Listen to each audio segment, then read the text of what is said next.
Bonjour, merci de vous joindre à nous pour ce nouveau numéro de votre émission Débat contradictoire, une émission coproduite par le Volcanews.net et Blogosphère Goma avec des jeunes blogueurs de la ville touristique. Aujourd'hui, nous avons l'honneur de recevoir sur ce plateau de débat contradictoire Ngabo Namuninga Sylvain. Vous êtes candidat provincial ville de Goma numéro 22. L'homme de Tudji, Vouni et Goma et tout. Bonjour et bienvenue dans ce plateau de débat contradictoire. Bonjour messieurs les journalistes, bonjour à tous les téléspectateurs qui sont en train de nous regarder à pareil instant. Merci. De l'autre côté, Ombeni Malengo Delphon, candidat député national de Goma numéro 205. Vous êtes le candidat de la rupture. Bonjour et bienvenue. Bonjour Jean-Philippe, bonjour tout le monde. Merci. Aujourd'hui, avec Sylvain Namuninga, notre exercice comme tous les jours. Sylvain Namuninga que nous avons connu à la radio, dans des salles de fête, très célèbre d'ailleurs. Aujourd'hui, il se lance en politique. La motivation. En fait, la petite motivation qui a fait à ce que je quitte mon monde de journaliste, animateur radio, animateur événementiel, c'est simplement parce que j'ai eu à constater qu'il y a quelque chose qui n'a pas marché tout d'abord, vu que j'ai eu quand même à évoluer dans le monde des médias. Plusieurs rapports nous parvenaient de nos différents auditeurs, comme quoi il y a des choses qui n'allaient pas dans des avenues, il y a des choses qui ne marchaient pas. Et personnellement, je me disais, oui, je suis en train de recevoir des messages, des lamentations des auditeurs. Je lis les messages. Oui, les autorités peuvent écouter, mais il n'y a aucune réaction pour avoir une solution, une quelconque solution par rapport à tout ce que nous disaient nos auditeurs. Et voilà pourquoi je m'étais dit que je devrais à tout prix me pointer, aussi me présenter comme étant candidat député provincial, afin de voir si je serai élu parmi tant d'autres et voir aussi comment je commencerai aussi à faire parvenir différents problèmes de la population dans la boîte, car je serai déjà dans la boîte personnellement. Nous avons eu des candidats au niveau provincial en ville de Goma. Quelle différence entre votre programme et leur programme? Peut-être que vous jugez un programme qui n'a pas marché pour tous les candidats, pour tous les députés provinciaux en ville de Goma. Votre programme, Sylvain? Bon, je dirais que j'ai un programme un peu consistant, vu que je maîtrise un peu bien la situation. Alors, ma ville de Goma. La ville de Goma, moi je vis à Goma depuis 1991, quand tout était encore rose à l'époque. On se promenait 24 heures sur 24, on pouvait se croiser avec un militaire toute la nuit et il n'y avait aucun problème. Mais les temps évoluaient, on se disait, mais comment plus on évolue, plus les choses changent et ça change négativement. C'est la raison pour laquelle moi je me suis dit que oui, chacun peut avoir son cahier des charges, mais moi, je dois beaucoup plus travailler pour ma ville de Goma, comme je l'ai dit dans ma citation, Tudjivuni et Goma et tout. Donc, Goma, c'est notre ville. Goma, nous devons travailler pour Goma et faire voir à tout le monde entier que nous avons des jeunes qui ont des soucis de travailler pour Goma. Donc, il y a ceux-là qui ont le cahier des charges, comme je venais de le dire à peine.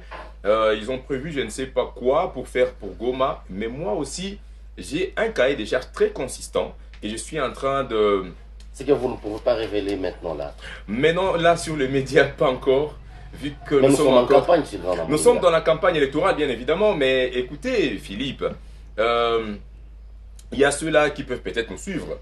Et demain, après-demain, ça devient aussi leur cheval de bataille pendant qu'ils seront sur le terrain. Tout le monde a sa stratégie de travail, c'est un peu ça. Mais j'ai quand même un cahier déjà très consistant pour la ville de Goma. Merci Sylvain Namuninga. Nous nous tournons du côté de Ombeni Malengo. Vous êtes au moins candidat député national. Vous avez suivi Sylvain Namuninga. Vous êtes aussi habitant de Goma. Comment vous trouvez sa motivation? Quitter la salle de mariage, quitter le monde de la radio pour la politique?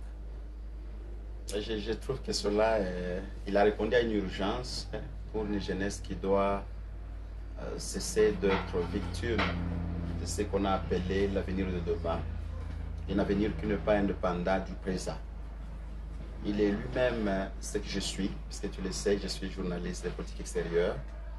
Je ne suis pas dans le média, parce que j'ai trouvé exactement que l'on est enfermé dans l'estime de domaines, mais les domaines qui n'apportent rien et qui dépotentialisent d'ailleurs l'avenir de toute une génération. C'est ainsi, d'ailleurs, s'il faut dire pourquoi, moi je me suis aussi engagé Oui, dans cette lutte. c'est ça ma question parce que vous semblez un peu aller dans le même sens avec Sylvain Namuninga qui a dit peut-être trop c'est trop, il faut que je mette ma main sur la pâte pour voir comment viendra donc les changements. De votre côté, qu'est-ce qui vous a motivé et quel est votre programme? Parce qu'il y a des députés nationaux en ville de Goma, peut-être vous jugez qu'ils n'ont pas bien travaillé, c'est pourquoi vous êtes représenté aussi.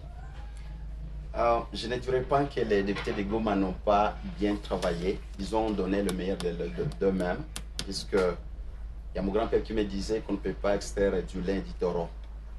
Je ne suis pas en train d'attendre que quelqu'un donne ce qu'il n'a pas. Ils ont donné le travail de leur niveau. Mais les urgences du moment pour la RDC exigent de nouvelles énergies. Des énergies qui ne sont pas aussi indépendantes des préparations qu'un homme politique doit avoir profité au long de son processus, au long de sa vie, tout au long de sa vie, dirais-je. Ça ne doit pas être issu d'une grande surprise comme cela devient de la coutume en RDC où les gens ils se réveillent politiciens. Et pourtant, je suis en train de trouver que c'est au niveau de la politique qu'on devait travailler sur l'avenir d'un État comme la RDC, dirais-je. Et c'est la jeunesse qui est victime de l'enfermement mental ou psychologique où le politicien essaie de travailler sur un langage selon lequel la jeunesse peut demeurer cet avenir, mais l'avenir qui est travaillé de la sorte où les jeunes sont exclus du processus politique. Et pourtant, le disait déjà Emmanuel Atma Gandhi, il disait « Tout ce que vous faites pour moi sans moi, d'une part vous le faites contre moi ». J'envisage cette jeunesse qui s'implique, qui travaille sur l'avenir d'un pays que j'envisage héritable, parce que lui qu'on est en train de gérer comme une boutique privée. Je ne suis pas content de voir que ce soit en RDC où on peut trouver les motards faire l'administration et les administrateurs faire les motards. Ça doit cesser. C'est impossible que ce soit aujourd'hui où on doit trouver des ingénieurs en train de jouir des gardiens des poubelles et des individus à Goma pendant que les institutions souffrent de ce que moi j'appelle le marasme technique. C'est cela ce qui m'a motivé. Je me suis dit, je dois cesser de pleurnicher, dénoncer, comme nous l'avons toujours fait, du conflit générationnel qui nous met mal à l'aise aujourd'hui, plutôt proposer une donnée dans ce que j'appelle une politique inclusive générationnalisée. Nous devons nous imposer, c'est de cette sorte que je crois le changement qu'il faut que la jeunesse puisse décider maintenant pour la RDC. Dis-moi, une fois élu député, là vous aspirez, dites-nous l'urgence de Ombeni Malingo Delphin pour la ville de Goma, que vous représenter. L'urgence pour la ville de Goma est de pouvoir d'abord démystifier le système d'accession à l'emploi en RDC. Notre constitution nous chante chaque fois que chacun aurait droit à la vie. Et je ne suis pas en train de voir de cette vie à laquelle on a droit sans travail. Imaginez-vous, vous êtes à Goma, vous êtes père de famille. Vous terminez les études, vous faites 2 ans sans emploi. Vous vous engagez, vous avez déjà des enfants, vous n'avez pas de travail. On vous chante tout simplement que vous auriez droit aussi à la vie. C'est quelque chose qui doit changer. Dans le temps, il était parfois possible pour l'État de pouvoir se référer aux universités.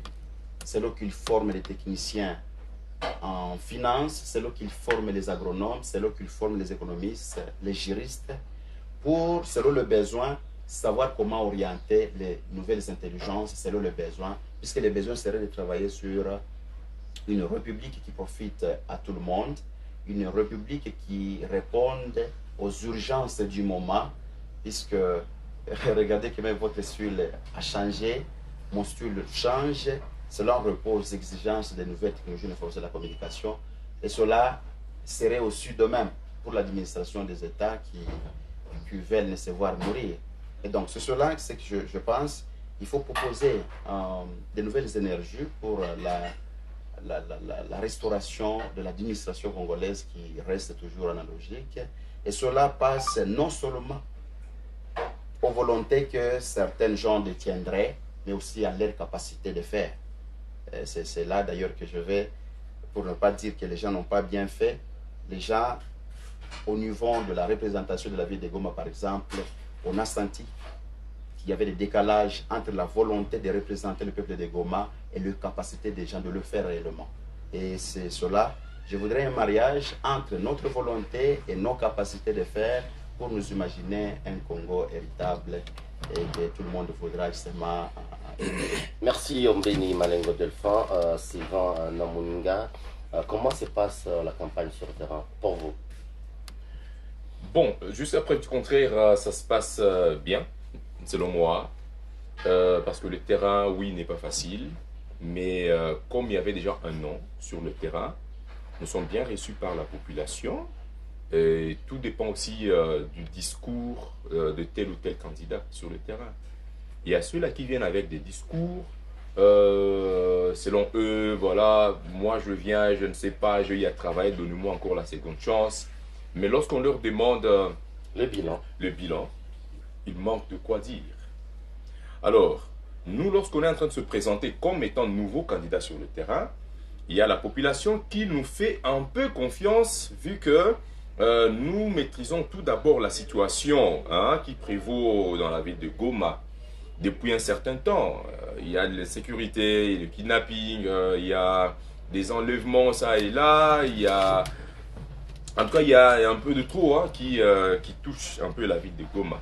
Voilà. Alors, lorsque nous venons avec ces genres de discours, nous autres, il y a déjà un espoir. Mais ce qui nous fait tellement mal sur le terrain, c'est que la population a déjà une mauvaise conception selon laquelle il faut avoir de l'argent pour être voté. C'est seulement ça le petit souci. Mais en vrai, bon, nous sommes en train de travailler quand même. Vu que nous n'avons pas encore de soutien de tel ou tel autorité morale, tel ou tel regroupement politique, mais nous travaillons quand même. Oui, Sylvain, nous parlons toujours de vous. Ça n'a pas été facile pour vous parce que vous avez eu des attaques personnelles sur des réseaux sociaux, là où votre réputation a été salie, n'est-ce pas? Comment vous avez géré jusqu'à ce niveau, vous tenez encore? Bon, vous n'êtes pas rentré dans le détail de tout ce qui s'est passé sur les réseaux sociaux à ta personne. Les électeurs ne sont pas sur les réseaux sociaux. Beaucoup d'électeurs ne sont pas sur les réseaux sociaux. Les électeurs sont là dans leur champ, dans leur petit commerce. Ils sont là occupés par beaucoup de choses. Mais lorsqu'ils se donnent aux réseaux sociaux, ils salissent l'image de personne, de quelqu'un. Bon, moi, je n'ai même pas vu l'impact de ça. Vous gardez toujours les caps. Je garde les caps, je garde mon sang-froid et je travaille parce que je sais que demain après-demain, Sylvain sera élu député provincial en ville de Goma. Et pourquoi Sylvain a quitté la scène pour la PDC? C'est pour des raisons personnelles. Merci. Le programme qui est encore caché et votre changement de la scène à la PDC qui est une raison personnelle, n'est-ce pas? Exact. Ombeni Malengo, vous êtes candidat de la rupture. Quand on voit un candidat de la rupture, donc derrière Moutamba, n'est-ce pas? Constant Moutamba. Dites-nous, vous avez de projets de rêves si une fois Constant Moutamba élu président, il va capturer Kagame, vous faites rêver les gens. Comment ça marche avec cette campagne ici au Nord Kivu de votre côté? De notre côté, la campagne évolue bien. Nous avons dès le départ pris conscience de la situation du moment. L'homme politique congolais dont je pense a trahi l'avenir de ce pays, a travaillé a induit en erreur l'opinion congolaise et tout le monde pense qu'il faut avoir des buildings, il faut avoir des véhicules, il faut avoir de l'argent pour mériter l'attention de la population. Mais je suis en train de sentir que l'argent, on en avait toujours, il y en a toujours, mais c'est cet argent qui reste toujours à ceux qui en détenaient. Donc ce qui n'est pas une donnée qui pouvait faire l'attention, attirer l'attention du reste de la population goméenne. Je suis en train de m'imaginer que, au-delà de ce que nous détenons, il y a ce que nous rêvons ce qui pèse fort que c'est que nous avons et qui donc peut aussi sans doute jouer sur ce que nous aurons demain après-demain. Je décourage sur le terrain quand je parle avec mes électeurs, ils les sont, ils me les promettent déjà, aux gens qui pensent que nécessairement il fallait avoir ceci ou cela, puisque par exemple pour le cas des candidats qui viennent promettre le pari, ils vont construire des routes, et les gens qui disent le député ils ont 21 000, c'est pas moi. Revenons sur le candidat de la rupture. Je vais capturer Kagame. Ça passe aussi ici à Goma. Quand vous êtes devant vos électeurs, est-ce que vous avez vraiment cette audace de répéter ce que votre président au niveau national a comme projet de société? Ce n'est pas seulement cela comme projet de société dont tu annexion du Rwanda à la République démocratique du Congo. Oui, il pense que si les Rwandais souhaitent appartenir à la RDC, cela peut être négociable que de voir la RDC aller au Rwanda. Donc si le besoin pour le Rwanda, c'est de pouvoir rester toujours en train de sentir le feu de la RDC, il y aurait aussi possibilité de négocier directement que la RDC accepte que le Rwanda vienne en RDC, puisque cela peut lui constituer le 27e province. C'est selon, bien entendu, la pensée de notre président. Un discours pour vous attirer la sympathie de la population? Je pense qu'il a une réponse plus claire à ça, mais ce que je pourrais plutôt, quant à moi, dire, c'est définir ce qui est la rupture comme lutte dans laquelle nous sommes engagés. La rupture avec les antivaleurs, toutes les antivaleurs qui nous ont endeuillés, les antivaleurs qui nous ont traînés dans le chômage, les antivaleurs qui ont fait que ce soit au Congo, on peut trouver un médecin gardien des chiens. J'ai trouvé quelqu'un qui a fait la médecine, à qui l'on paye 100 000 francs, mais bien entendu, qui lave chaque matin les chiens d'un patron dans cette ville. Ça fait la honte pour une république. Je décidais de rompre avec cette idéologie selon laquelle il fallait avoir 50 à 60 ans pour faire la politique pour un pays comme la RDC. La motivation de cette rupture est liée sur, disons, est basée sur une révolution venue de ce que j'ai vécu moi-même. Je suis celui qui paye la facture forfaitaire d'un courant que je ne reçois pas. Je suis celui qui paye les factures forfaitaires sur l'eau que je ne consomme pas. Je suis celui qui me suis fait payer des factures sur des services que nous ne recevons pas régulièrement. Je suis celui qui paye des taxes sur des mots du dictionnaire choisis par les gens qui veulent tout simplement malmener la population. Je vous fais un exemple. Quelqu'un pour ouvrir une boutique à Goma-Vodé, il faut payer ce qu'ils appellent permis d'ouverture. Après ça, quelqu'un se présente, il se dit, vous devez payer le permis d'exploitation. Ça signifie pour la République qu'il faut ouvrir ce que tu n'exploiteras pas. Il n'y a pas possibilité de combiner les deux, puisque avec tout le monde dictionnaire, on peut facilement s'enrichir. Ce qui gêne davantage, c'est de voir que l'argent que tu reçois, d'abord tu reçois difficilement, tu donnes à quelqu'un au nom de l'État, tu le retrouves dans des bars en train de dilapider cet argent. Il n'y a pas de retour, ça fait mal. C'est cette révolution qui me pousse à dire, depuis longtemps j'ai essayé de dénoncer les choses, ça n'a pas marché, parce qu'il n'y a personne qui prête attention à ces dénonciations. Il faut, pour le changement qu'il faut, intégrer le système politique pour qu'à partir du dedans, on impose notre façon de voir les choses. Et c'est cela notre motivation. Merci Sylvain Namuninga. Est-ce que vous n'avez pas suivi la voix de notre animateur, je parle bien de Hubert Forguta, qui est d'ailleurs votre maître, s'il faut le dire. Est-ce que vous n'avez pas suivi ses pas? Parce que notre animateur a réfui, il faut que j'emboîte aussi les pas de la politique. Il est, oui, mon maître, mon mentor en animation, mais pas mon mentor politique. Donc si je me suis décidé de me pointer aussi comme candidat, c'est pas parce que lui a réussi un jour, vu qu'il est venu du micro. Non. J'ai été animé par cet esprit-là de servir ma population de Goma. mais pas parce que Donc Hubert ce n'est pas Fourgouta- comme les gens le pensent, ce n'est pas lié parce que Hubert Fourgouta a réussi à d'être député national, député provincial, que Sylvain aussi s'est lancé. En tout cas, ils sont en train de se tromper, si c'est ça leur conception. Sylvain Namuninga s'est lancé parce qu'il a le souci aussi de servir la population de Goma. Ouais. Merci. Mais pas parce que Hubert Fourgouta est passé par le micro et qu'il a réussi à passer comme double bransard.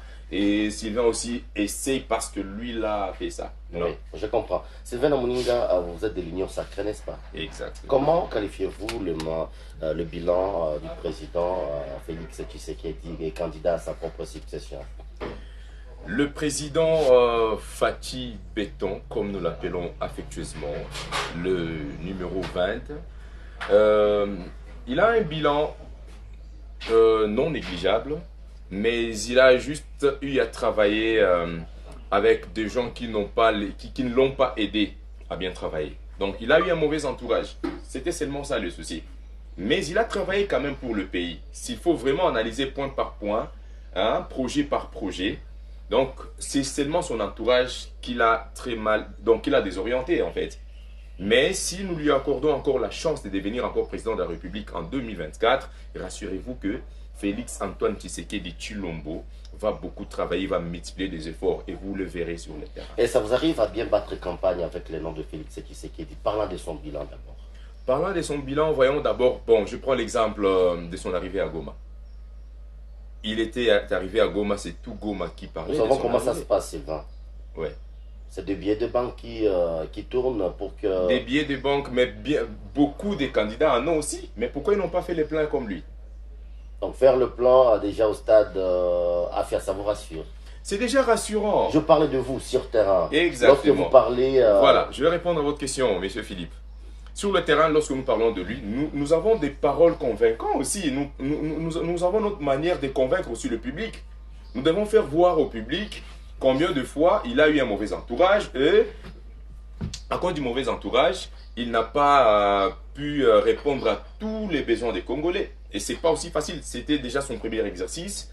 Et répondre à tous les besoins, du coup, pendant les 5 années, c'est pas facile. Comme ceux-là qui ont eu à faire 18 ans au pouvoir. Merci Sylvain. Ombeni Malengo, dit-on que Constant Moutamba roule pour Félix Tshisekedi? Vous affirmez ça? Je ne réponds pas justement à la question qui serait adressée droit à Constant Moutamba. Vous êtes son Lui, candidat, le candidat de la je République. suis candidat député national au compte de la NADEC, qui est un parti partenaire de la DIPRO.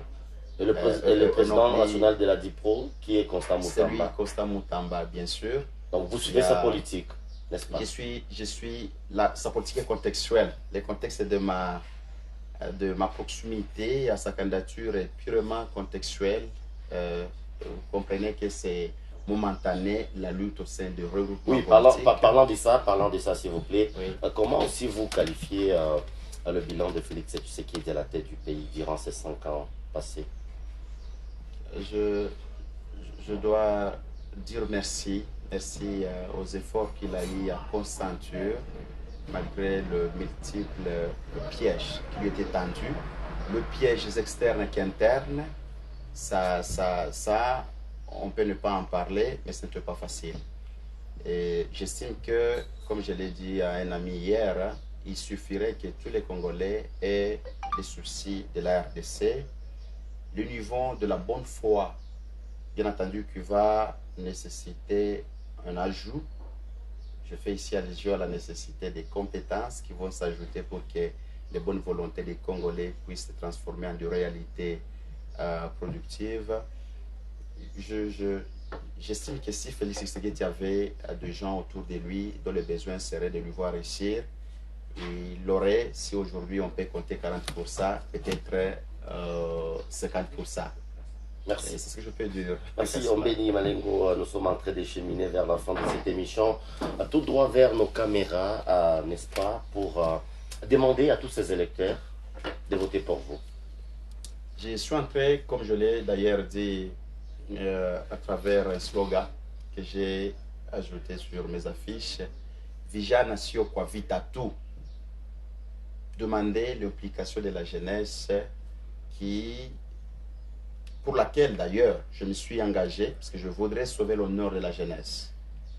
À travers la rupture, nous devons nous désengager des gens qui, à la fois, sont ceux qui nous ont mis mal à l'aise, sont ceux qui travaillent sur un programme qui nous qualifie des rivaux vis-à-vis de ce que nous vivons au point de vue politique à Goma, de ne pas se laisser manipuler par le même genre. Mon grand-père disait à chaque moment, ce n'est pas de celui dont on a été empoisonné qu'on peut acquérir les souhaits aux effets du règne de l'empoisonnement en soi. Tout droit vers nos caméras, qu'est-ce que vous demandez à cette population de Goma? Bon, en fait, à la population de Goma-Tracienne, cette population qui est en train de nous regarder avec beaucoup d'intérêt, jeunes de Goma étant, nous sommes en train de solliciter votre accompagnement, votre soutien, nous faire confiance, parce que nous avons une jeunesse déterminée, une jeunesse qui a vraiment besoin de voir une ville touristique au vrai sens. Hein. Parce que je me souviens, il n'y a pas longtemps que j'ai échangé avec l'un des patrons de Goma qui me disait, Sylvain, vous savez, nous avons maintenant, il y a maintenant les, comment dire, il y a ces touristes qui voulaient toujours venir à Goma, investir à Goma, mais ils ont peur, vu que à Goma, c'est devenu une ville très mal réputée, vu l'insécurité et tout ce qui va avec. Alors, nous allons vraiment travailler pour Goma. Nous sommes une jeunesse. Oui, avec le système de nos vieux, ils ont eu à travailler, mais nous qui connaissons déjà comment évolue notre pays, notre système de la ville de Goma, nous allons tout mettre en place, notre intelligence et notre savoir, afin de faire de Goma une ville vivable, une ville qui sera enviée par toutes les 26 provinces de la République démocratique du Congo.